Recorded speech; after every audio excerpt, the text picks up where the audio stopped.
So recently a university came to us and they asked us to create not just a single site for them, but like an entire platform with the ability to create new sites rapidly as they needed them. They even expected that there might be up to 100 sites or more on this platform.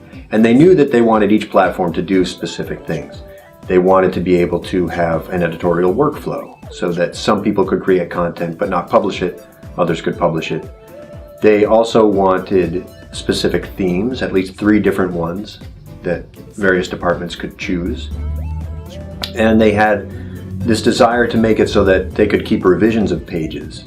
They wanted to be able to not only store changes to the page, like text to the page and which images were on the page, but they also wanted the ability to move reusable chunks of content around.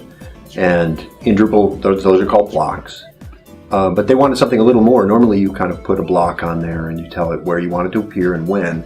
But they really wanted to say, well, when I change this page, I want to say which block goes where. And then when I make a new draft, I want to move those blocks around and have those movements retained. And that was a big piece of what they needed. So one of the great things about Drupal is that there is a massive number of people behind it, creating all these great contributed modules. And they've made it really easy for someone who doesn't have technical experience to come in and put together a really powerful site. And that's amazing. But that comes with a cost.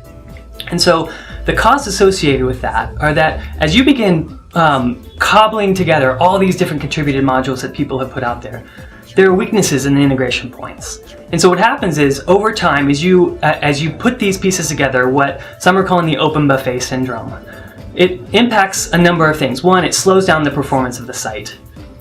2, anytime you have a security upgrade, you risk breaking one of those pieces that's tied together.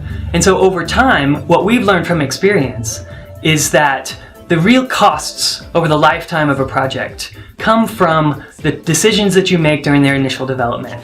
So we've tried to simplify that. Our focus is on minimalist Drupal development, and what that means is really carefully and judiciously choosing what modules that we include in the project. How many groups are using it? Do they have an API? How many open issues are there in the bug report queue? Those are the kinds of things that we look at as we're deciding what to use. Furthermore, we consistently try to leverage Drupal and Drupal's core API.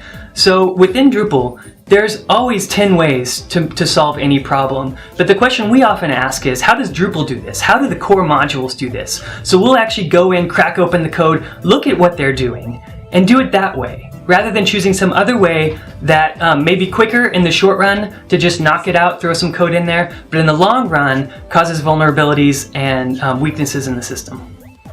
We believe developing a site this way, through minimal use of contributed modules, sticking to Drupal's core APIs, that the site becomes a little more future-proof. When a new major Drupal version comes out, there's less work to do to get it ready.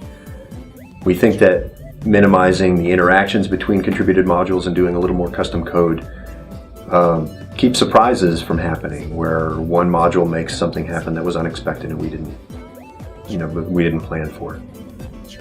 We hope it becomes easier for people to use this site and upgrade it in the future, that the site is more performant, is more stable, and has fewer bugs.